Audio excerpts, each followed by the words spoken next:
Bienvenue sur notre chaîne Verum Info. Vous aimez notre chaîne? Pensez à vous abonner, partager les vidéos et laisser un commentaire. Merci pour votre soutien. Voici les nouvelles abordées par Céline dans cette édition. 3 pays pointent du doigt le Parti communiste chinois. L'armée américaine riposte à la milice iranienne terrestre. L'Inde renfloue son contingent de soldats à la frontière. Des hauts cadres du Parti communiste chinois ont fait défection. Efficacité du vaccin chinois mise en doute. Selon un rapport de la Voix de l'Amérique du 27 juin, des études antérieures sur le Covid-19 menées par des scientifiques au Royaume-Uni, en Australie et aux États-Unis seraient très défavorables au Parti communiste chinois. Au Royaume-Uni, une étude menée par des chercheurs de l'Université du Kent a été publiée dans la revue universitaire internationale Public Library of Science Pathogens. Elle indique que la première apparition connue du virus a eu lieu entre début octobre et mi-novembre 2019, près de 2 mois avant l'annonce officielle du premier cas par le PCC. Aux États-Unis, le virologue de Seattle Jesse Bloom a récupéré des données de séquençage du virus des premiers cas dont la Chine avait demandé le retrait. Les données ont montré que l'échantillon provenant du marché des fruits de mer de Huanan était une variante d'une séquence parentale antérieure qui s'était répandue dans d'autres régions de la Chine. Les observateurs ont critiqué la demande chinoise de suppression d'éléments comme une tentative de dissimuler l'origine du virus.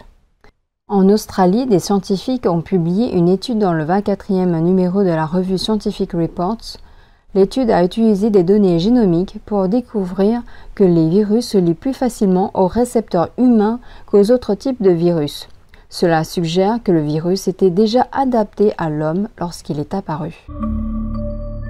Le Pentagone a déclaré que M. Biden avait ordonné aux forces américaines d'utiliser dans la nuit du 27 juin des avions de combat F-15 et F-16 aux frontières irakiennes et syriennes pour mener des frappes sérieuses contre les installations militaires des milices iraniennes. Les milices soutenues par l'Iran ont mené au moins 5 attaques de drones contre les forces américaines et la coalition en Irak depuis avril de cette année. Le porte-parole du ministère de la Défense, John Kirby, a souligné que ces frappes aériennes américaines correspondaient à des mesures défensives et que les États-Unis avaient pris des mesures nécessaires visant à limiter le risque d'escalade, tout en envoyant un message dissuasif, clair et sans équivoque.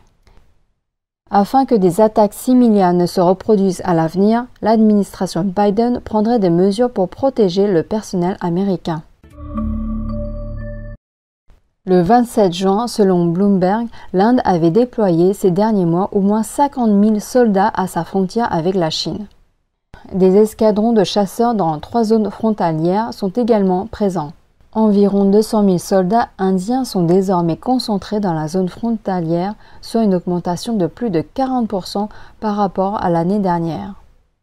Ce redéploiement va donner aux commandants indiens davantage d'options pour lancer des attaques contre la Chine et de s'emparer de territoires si nécessaire. Selon certaines sources, c'est une stratégie connue sous le nom de Defense Offensive. L'objectif de cette stratégie est de dissuader l'armée populaire de libération communiste d'avancer. Les tensions croissantes peuvent provoquer un affrontement mortel. Dipendra Singh Hooda, ancien commandant du commandement nord de l'armée indienne, a déclaré « L'Inde et la Chine sont susceptibles de mener des patrouilles actives le long de la frontière contestée. Un petit incident local peut devenir incontrôlable et avoir des conséquences inattendues. »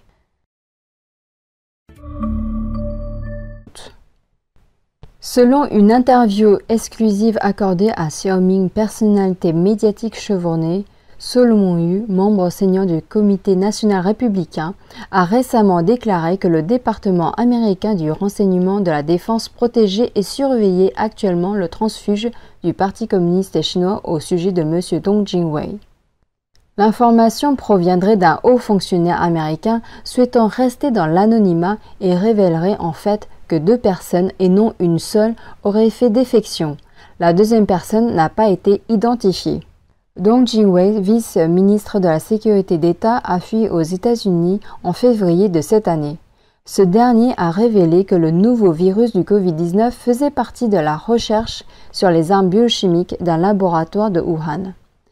Un certain nombre de personnes et d'entreprises américaines auraient fourni des fonds de recherche à cet institut.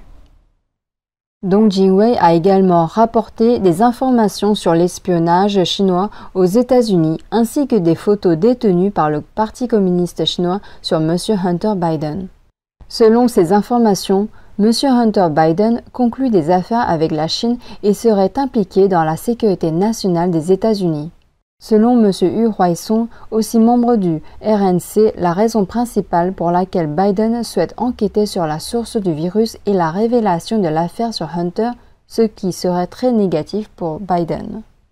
Ce dernier devait donc contrecarrer ces effets négatifs en adoptant une attitude ferme. M. Hu a également ajouté que l'agence de renseignement américaine avait l'intention de révéler progressivement toutes ces informations aux médias. Cependant, le 18 juin, le site web chinois Chang'an a publié un rapport indiquant que le vice-ministre de la Sécurité d'État, M. Dong Jingwei, avait organisé un symposium. Cela serait contradictoire avec la défection de M. Dong. Un fonctionnaire des États-Unis a également déclaré que la nouvelle de cette défection est fausse. Le 24 juin, Feng Zhejiang, chercheur et ancien directeur adjoint du Centre pour le contrôle et la prévention des maladies, CDC, a admis dans une interview accordée aux médias officiels que le vaccin fabriqué en Chine ne produisait pas suffisamment d'anticorps et était moins efficace contre la variante Delta. Le Premier ministre italien a également soulevé des questions sur le vaccin chinois. Les vaccins de la Chine se sont révélés insuffisants. En effet, plus de 50% de la population chilienne aurait été vaccinée avec le vaccin chinois Sinovac, mais son efficacité ne serait que de 16% après la première dose et que de 67% après la deuxième dose. Les autorités sanitaires chiliennes doutent son efficacité contre les nouvelles souches du virus et envisagent maintenant d'ajouter une troisième dose pour une meilleure protection.